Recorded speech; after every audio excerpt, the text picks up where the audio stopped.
Dave Williams presents Conversations.buzz. And there he is, my old friend. We've known each other for about 40 years now. Let's see, 1981, right? I think is when we met, so it's longer than that. Yeah. Coming up on 45 years old, man. It's amazing. It is. Yeah, it is. And I mean, it was one, we worked one full year together. Is that all? And yeah, just 1 year, maybe a year and a few months. And I went over to the other station in town, KFBK, or no, I went to Channel 40. I went to work on television for 2 years. And we've stayed friends forever, and we tried to work together for a long time, and we're never able to pull that off. Yeah. But that was a hell of a year. I'll put it that way. It was a great year. Well, it was a great year. It's been a great friendship. As you said, we've stayed friends forever. And it's one of those friendships where we don't talk very often. I don't think we really have to. You know, you're always on my mind, always in my heart and all that stuff. So, but you've always been involved in sports radio.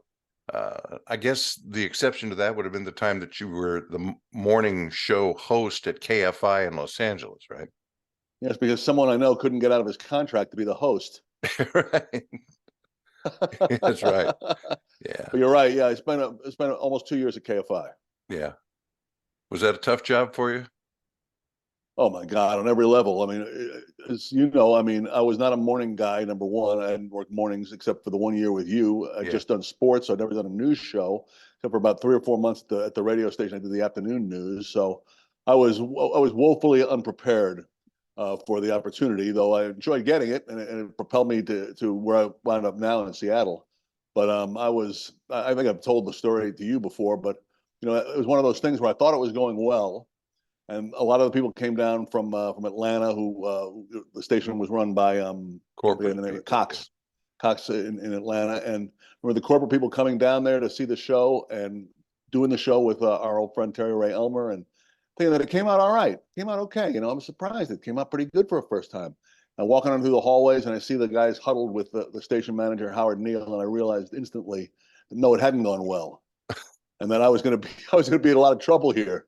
I was right. I wasn't ready for it. So, I mean, I kind of knew from the beginning, once I got to it, that it was a big challenge, and really something audacious to try and do something like that as your first news show in a market like Los Angeles. Well, it was audacious of David G. Hall to hire you for that. I mean, for sure. And Howard Neal, both of those guys are extremely knowledgeable about their business, and they saw something in you that people in Sacramento have known about you for years. And that is just, regardless of what you're talking about, you're an interesting and entertaining and fun guy. And Seattle picked up on that right away. Yep. And that is, those three things, although maybe not the guy part, are the most important things for success in radio long term.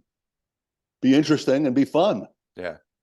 Though and unpredictable, maybe that works too. I mean, you know, it's not rocket science. It's you know, be a larger than life personality if you can. Exactly right. When you're doing talk shows and things like that. Well, let's talk a little bit about sports, and we'll start off with your time in Seattle, because you have been you've been referred to as a legend, a Seattle legend, because you've been there for so long. Now you've been off the air. You retired. What has it been? 4 years now? Actually, coming up on the third year. Oh, so 2 years. Okay. And that was for health considerations.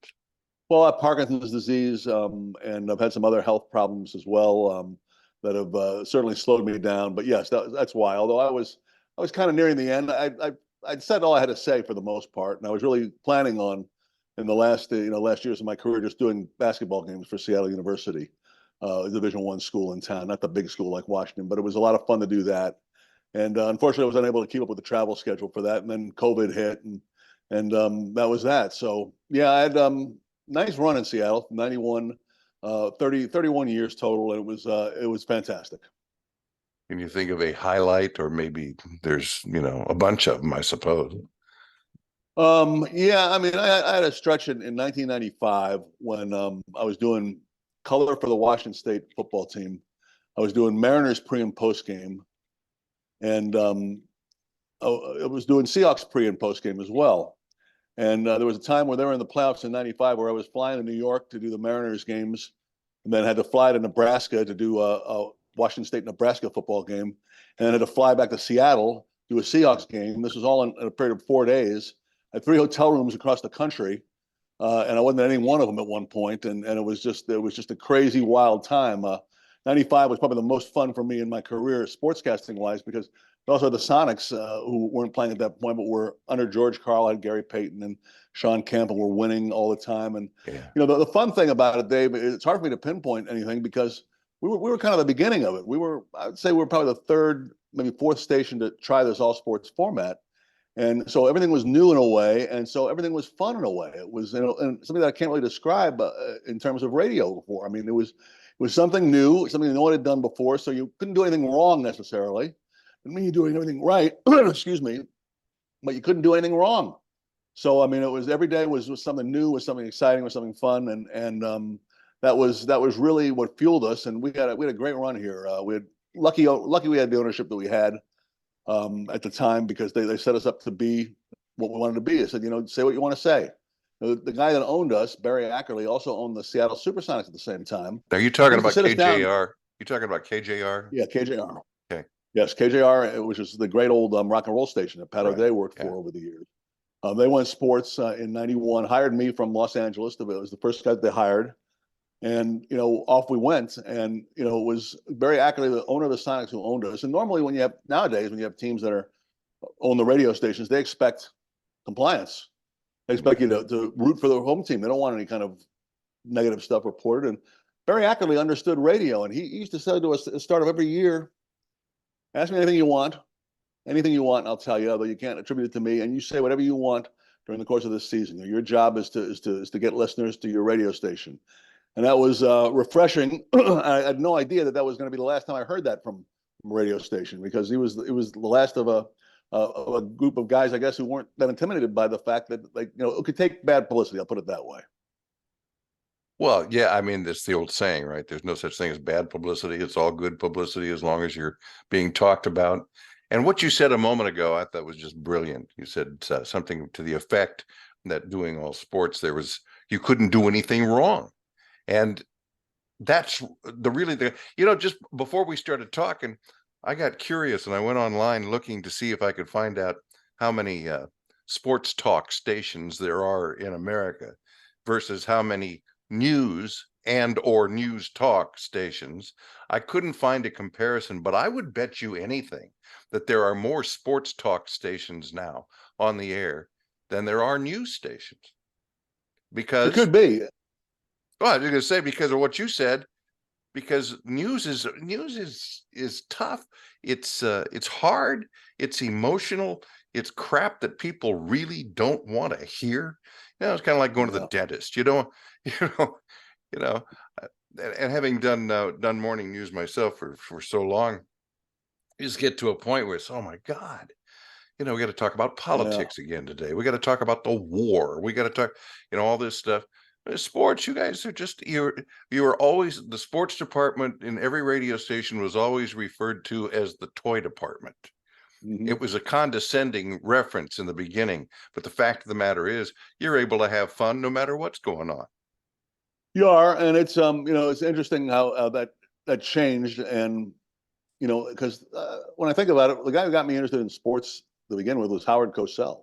Really? He was not a guy who had a lot of fun necessarily, but was a reporter, would always rail against, he wasn't a jock and was a reporter first and so on and so forth. And so I think a lot of us, when sports radio got started, it was '87, I think, that it started in New York with Imus and those guys. And we were in '91.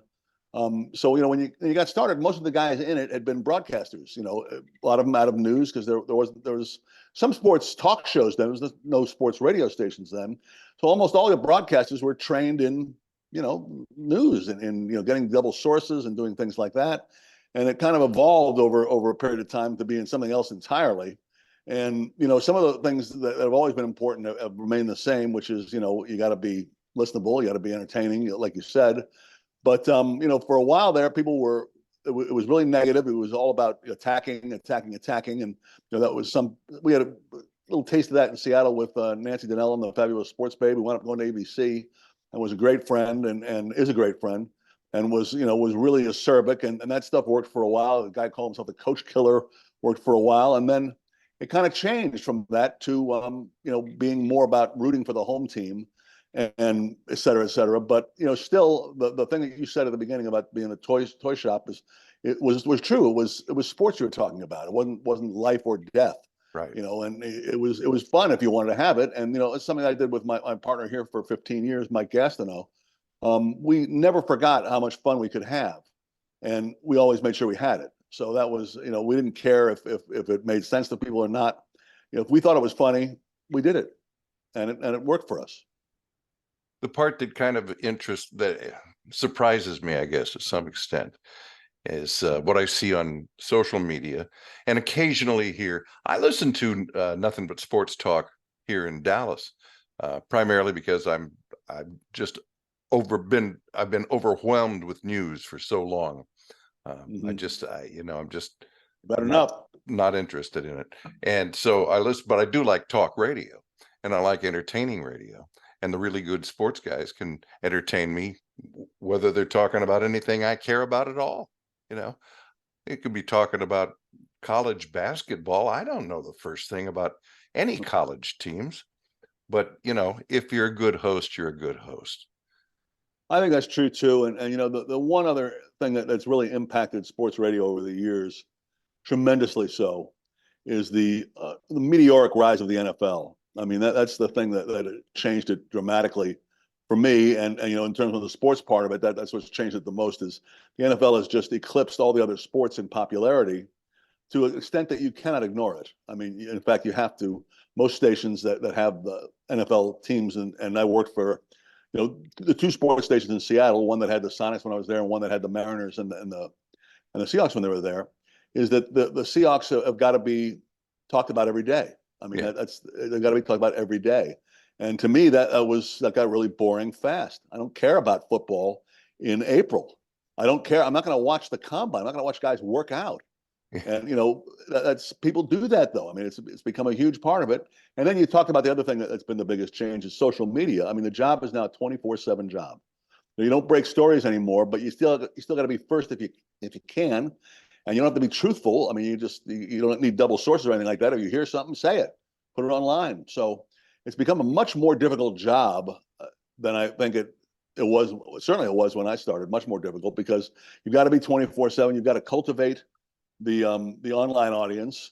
And for me, it was always difficult to do that while you're trying to get ratings on regular radio and terrestrial radio because the two didn't work hand in hand. You podcast your shows.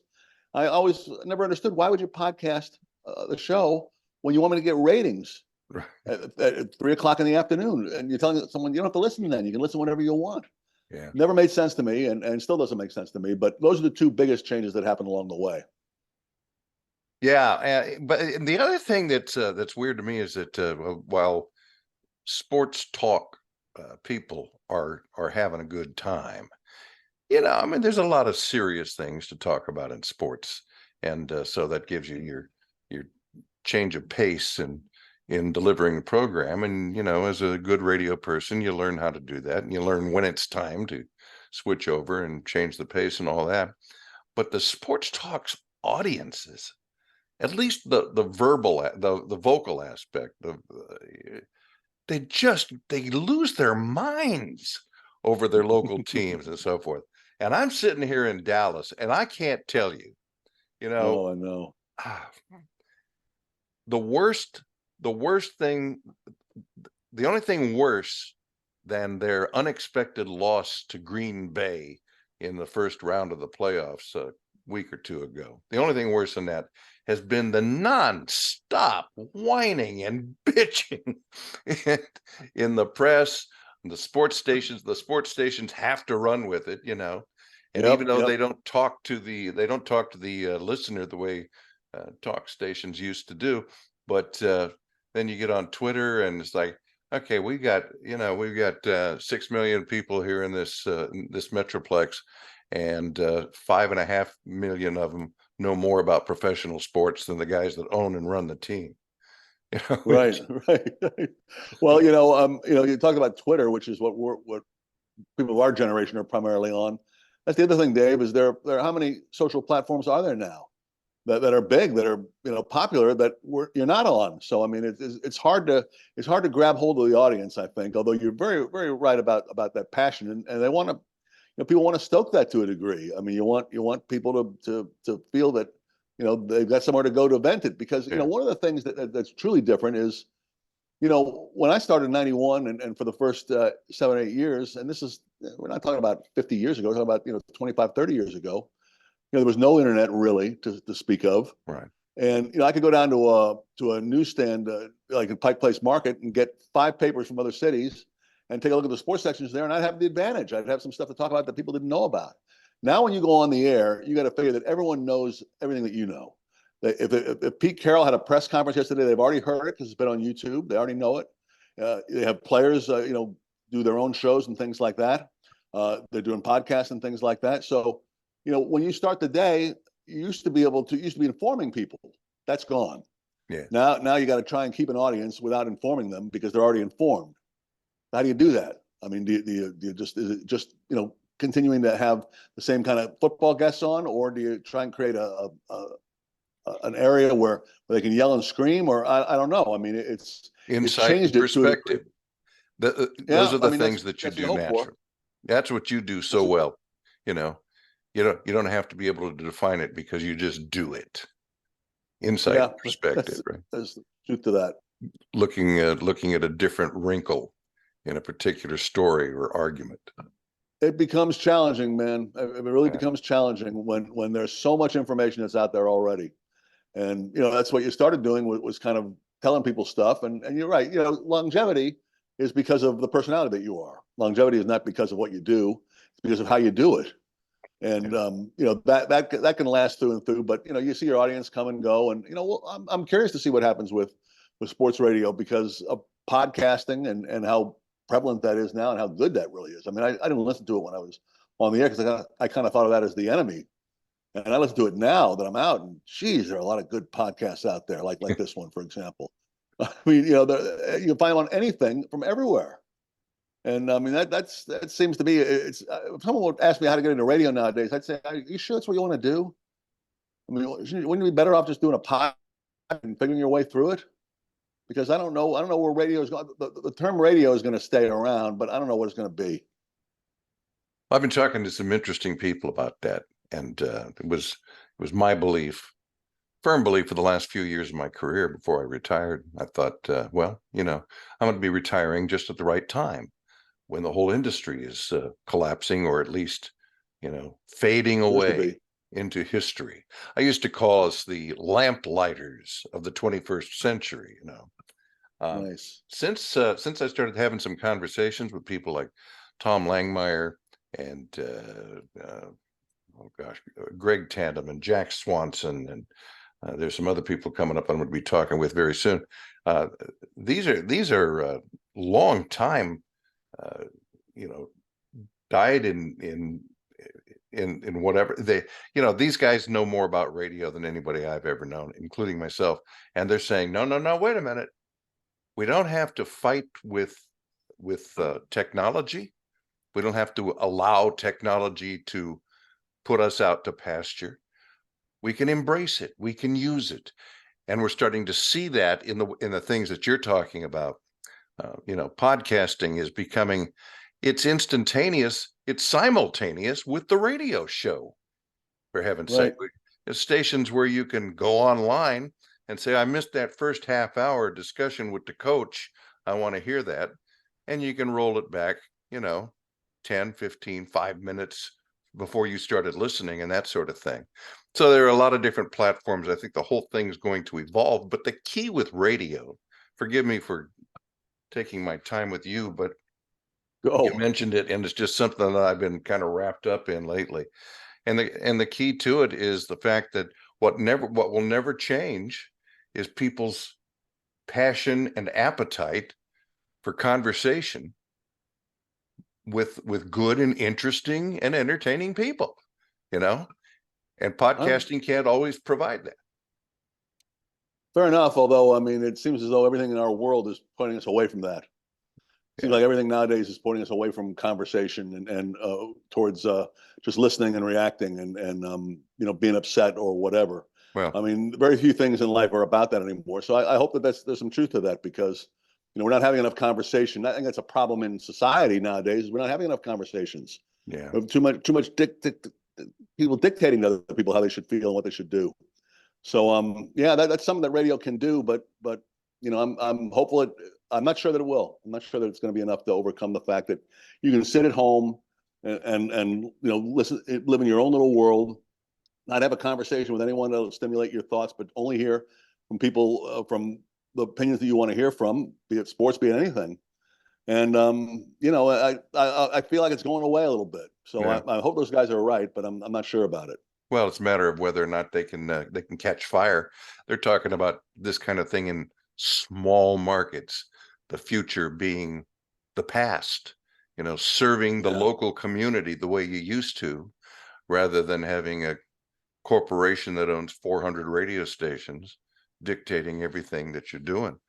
It's So, funny to say that, Dave. On the last couple of days, I think the last 3 or 4 days, you've seen Sports Illustrated yeah, go away.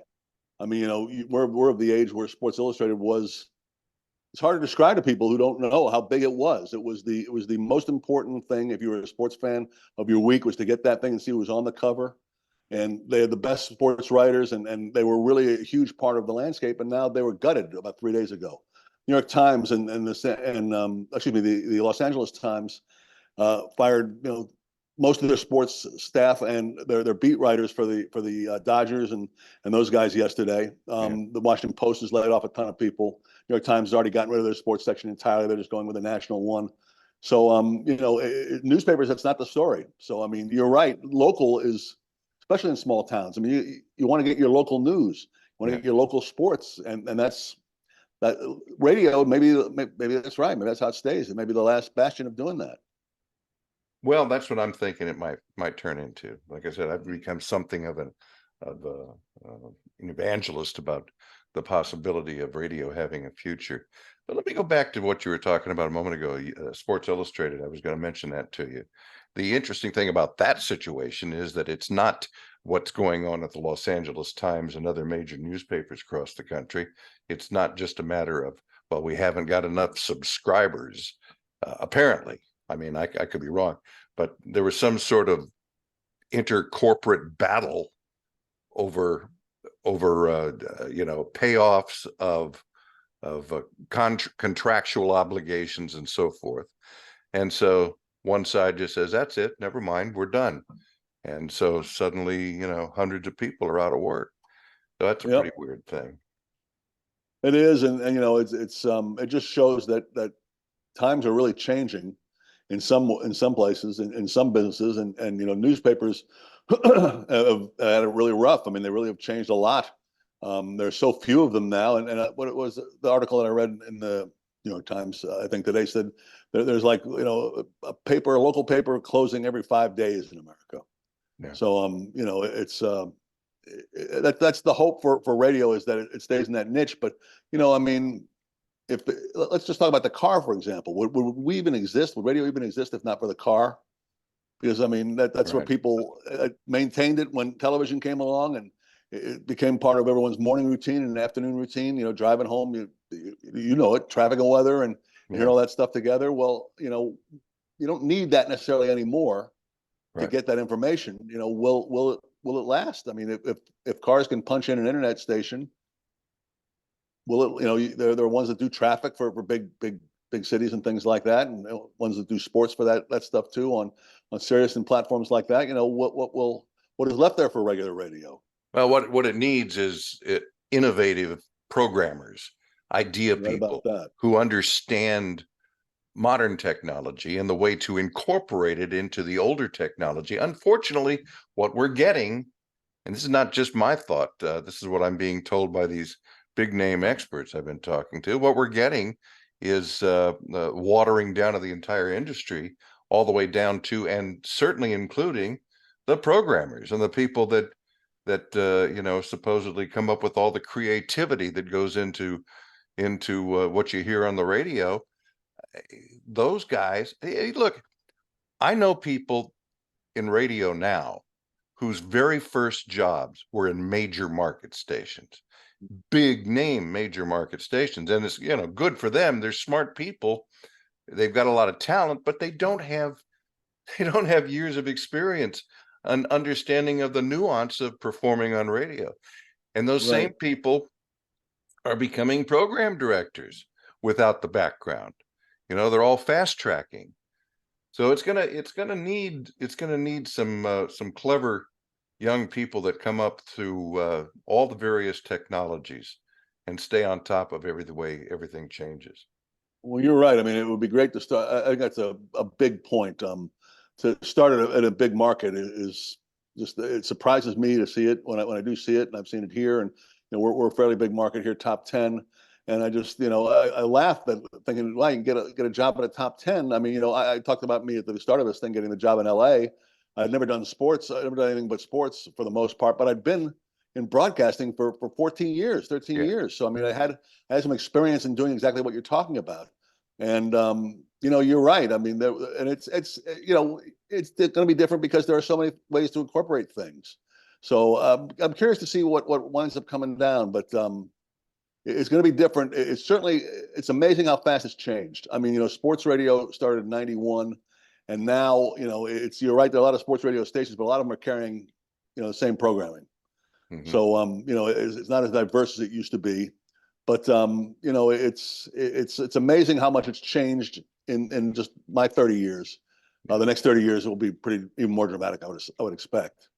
I'd like to talk for just a minute before we wrap this up about talk a little bit about sports franchises and the cost to fans, to consumers, because it's gotten to a point. You talk about the explosion of the NFL. Good Lord. Are those people ever going to be satisfied with how much money they've made? And I understand. No, because that's what they do, right? But Yeah, but I'm not just talking about the fact of the matter is that the price of going to an NFL game is out of reach for most people in this country. And it's even that way with baseball and basketball to some extent, not as much, but we've gotten to a point where, okay, well, I can't go to a Cowboys game. I can't go to a Seahawks game. I just can't afford it. And I certainly can't take the family. So I'll watch it on TV. Oh, really? How much are you going to pay for that now? Because it's not like you can just watch a local station. Occasionally you can, but you're going to have to subscribe to one of several different different operations. You can't even just, David, this is a big deal for me because here I am in Dallas and I'm a Cowboys fan. I want to watch the regular season games. Well, it's like playing whack-a-mole, finding out which, that's going to be on, which network or network. Yeah, thank you. And then, so I said, okay, I know what I'm going to do. I'm going to subscribe to NFL Plus Premium, and I that go should take care of everything. It doesn't. they still they still only broadcast like 2 games on Sunday. You gotta.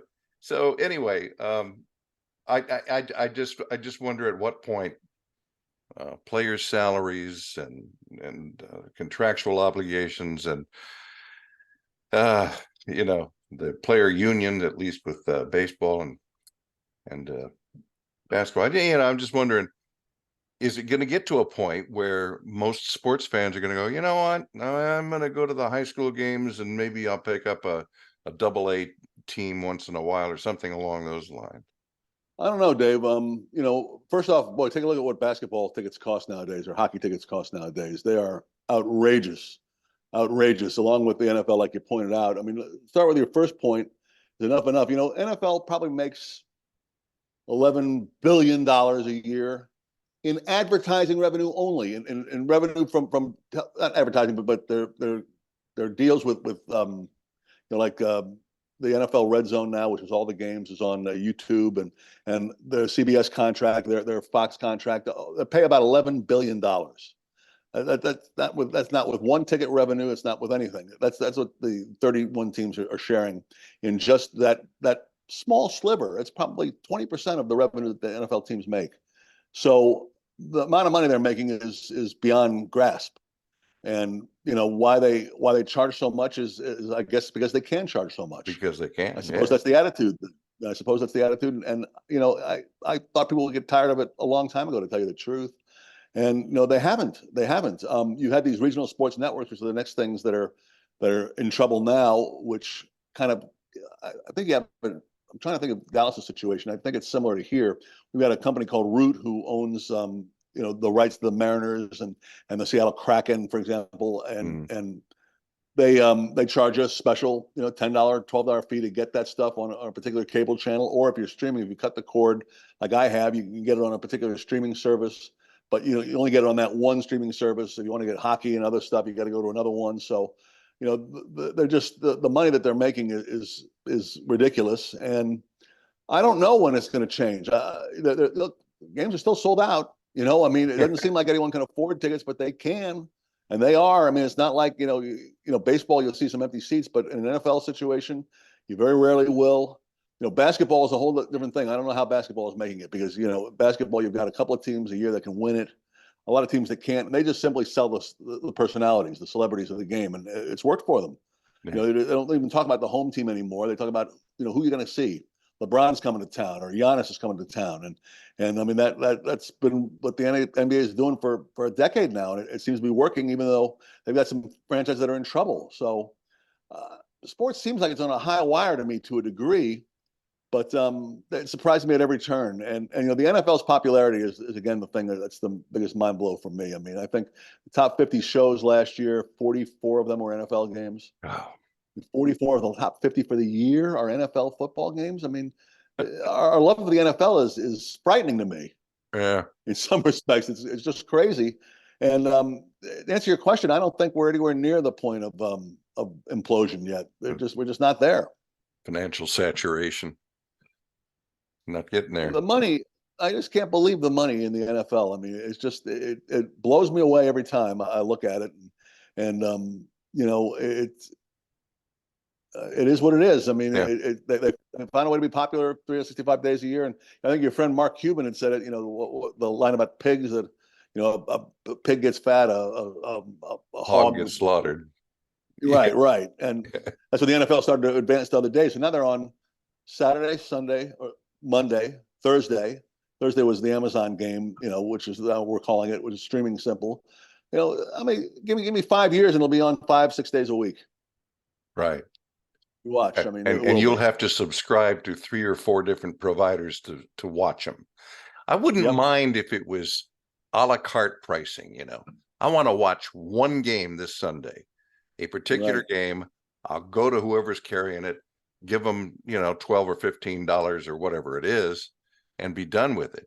But the fact that you have to sign a contract, you have to sign up for a year, and then you can get out of those things, but it's a pain in the neck, or you got to take a trial, right? You get 2 weeks of free trial. And then once you get out of that, because you watched what you wanted to watch, you can't get back into a free trial. It's one thing that if you ever watched the Red Zone on the NFL, on the NFL networks. Yeah, I've seen I mean, it. That to me, it's terrific, Dave, and it's the ultimate because all it is touchdowns. Right.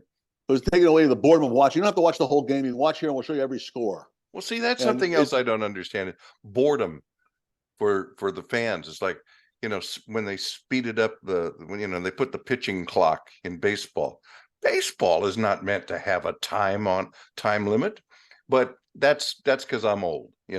I enjoy going to the ballpark and seeing everything that's going on the field and even in the dugouts. I want to watch how the outfielders are lining up for each batter. I want to see if the catcher or one of the coaches is motioning one guy over this way and that way. All that stuff's part of the drama to me. It's not just a matter of you show me just the base hits and the scoring. It's like, well, I know, it's I'm a big, huge baseball fan like you too, and I'm a traditionalist, and I actually didn't mind the changes because, well, I'll get to that, but I used to love going to games when I go with my wife, for example, and there'd be a runner on first and second, and there'd be 2 outs, and it looked like nothing's going, or 1 out, there'd be nothing going on. And I say, you know how many things are going on right now? There are 10 things going on right now. Yeah. Pitcher's looking at the catcher's looking down to first base, see if he got a pickoff move. Second baseman is trying to read the signs to give him to his guy there. Outfield is swinging around because there's going to be a play at home. Right. I mean, there's all these things that are going on. But you know what? In this day and age, Dave, come on. No one's got time for that. I know. No one's got time for that at all. So I thought actually the changes they made in baseball were okay. I never minded a 3-hour baseball game, but it was okay. Football, by the way, is not bound by these things. Football games are 3.5 hours. The Super Bowl is like 5 hours, and no one cares. No one cares. So I mean, it's just things are faster nowadays, and I understand baseball had to adjust a little bit. I thought it's too bad that it was, but you know, the other part that messed up baseball was its rules when they went through when they let sabermetrics take over and let the probabilities happen, and you know, it turned out that it makes more sense to strike out, to walk, and to hit home runs. And you know what? That may be true. It may be a way to win, but it's boring. Yeah. So I thought I thought they were smart to legislate against that stuff by you know, saying you can't do the shifts and you can't do what you're doing, and make it a little bit more like baseball used to look like. But you know, we'll see. We'll see if it's got long legs or not. And again, I remind you that it's so far away from football now. Right. It doesn't matter. Yeah. Well, I'll tell you what, I there was one time I went to a game a couple 3 seasons ago here in Dallas, and the Rangers were playing Boston Red Sox, and the Red Sox had a pitcher. I can't think of his first name. You'll know it. Price, David Price, was it? Yep. Yeah. That guy took a full 30 seconds between pitches, walking around out there and picking up the rosin bag. And look, you know, wiping his head and scratching his back. You know, it's like, good Lord, man, are you going to throw that ball or not? And so putting the pitch clock on is probably a pretty good thing.